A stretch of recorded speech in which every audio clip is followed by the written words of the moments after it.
Hey guys, Dave from Nerdarchy, for nerds, by nerds, hanging out with these nerds. Nathan Nerdarch. Nerdarch is Ted.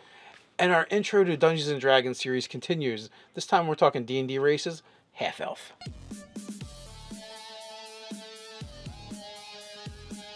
We want to start this video by thanking Easy Roller Dice for sponsoring and being an official Nerdarchy sponsor.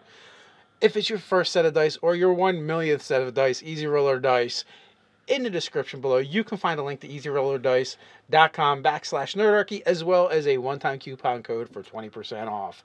Go use that coupon code, not toad, and get your Easy Roller Dice. All right, so today we're talking half-elf introduction into D&D. So one of the interesting things about the half-elf is where you can actually find them in the player's handbook. So you can find them on page 38, but more so it's the section that they're included in. They're in the uncommon races. Yes. So while they might be numerous, they are not one of the majority. That is true. Like you're not going to find them as often as you're going to find humans, elves, dwarves, and everything, because they're a hybrid race.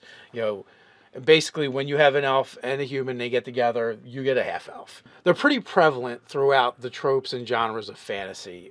I'm going all the way back to J.R.R. Tolkien. I mean, Lord of the Rings makes several very prominent half-elven characters within that Lord of the Rings trilogy, and many people who have read it, don't really pay homage or don't acknowledge that Lord Elrond is literally known as Elrond half-elven, and thus his daughter Arwen, the Evenstar, is literally, also half-elf. I thought you were going to say quarter elven.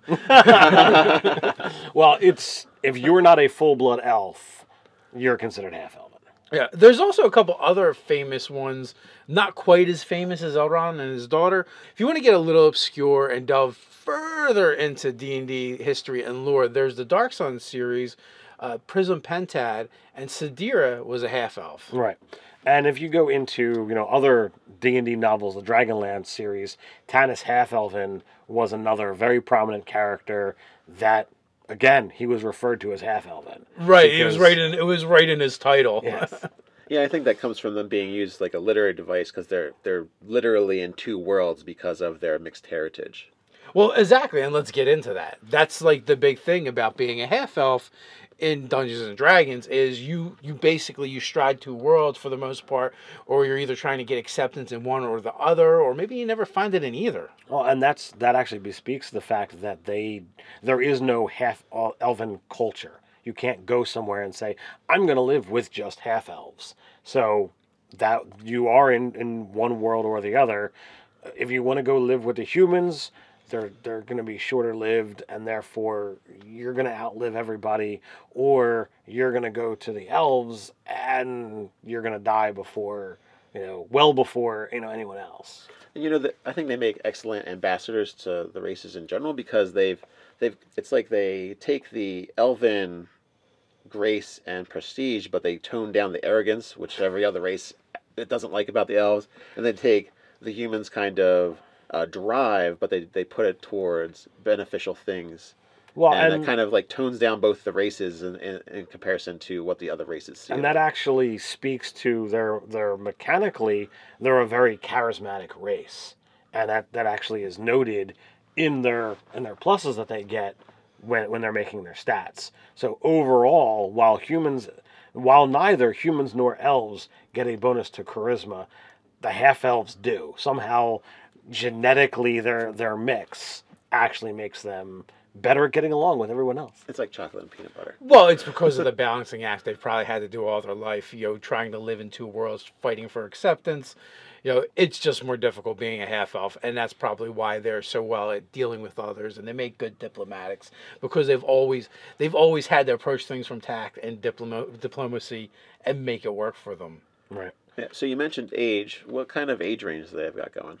So they can actually live up to 180 years. That's like 3 times the normal lifespan of a human in the D&D setting. So yeah, so the just shy of 200 years, not a bad run, but if you're a dwarf or an elf, it's not so great. Right. You're gonna be burying your friends. If you're half elf with humans, you're burying your friends. Or if you're half elf in other societies, your friends are watching you die of old age. So it's a hard place to be. While they're still in their prime.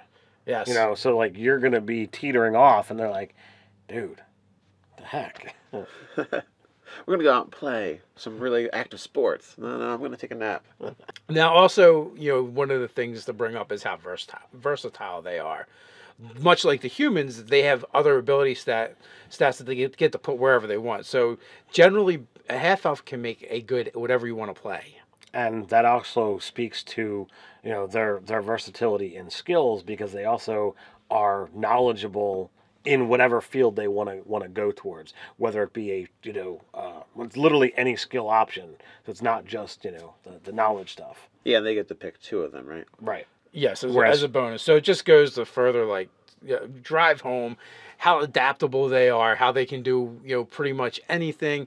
Basically, if you're not sure what you want to play and you're building a character, a half elf you can't really go wrong with, and they get some other abilities too. So they're really good. Or they're really good at resisting charm and sleep effects. Yeah, they have the ancestry ability, much like the elves. Right. Oh, also like the elves, they have the Darkvision. They get it about 60 feet. Yeah, many races can see in the dark. Half elves is another one. And they, let's not step away from the fact that they also get the elven language as well. And they speak common like everybody else. Of course. And they get another language of their choice. Again, speaking further to how versatile they are and how adaptable they are. And really, when you're building a character and you use the half-elf as your race, you just have a lot of choice. Now, you had mentioned earlier that they're pretty much good at anything, but if you want to play a half-elf but you haven't picked a class, what's a good class for them to go to? Any class relying heavily on the ability stat of charisma is going to do exceptionally well for them. Again, they're one of the only races in the player's handbook to get an actual +4 to their stats in total, which half of it is going right to charisma. So that's going to be your bards, your sorcerers, your paladins, your warlocks.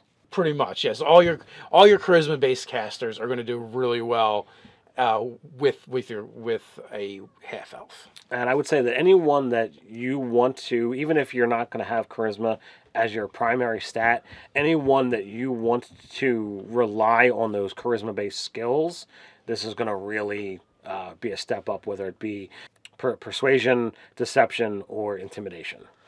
And the other +1s you can put anywhere. So that's really helpful because you can, in a sense, if you want to play a more of what we call a face character, a diplomat, or someone who's more charismatic or persuasive, you can then kind of play any character build because you can take those pluses and put them where you want them. So pretty much, if you want to play the most customizable race in the game, you're probably looking to be a half-elf.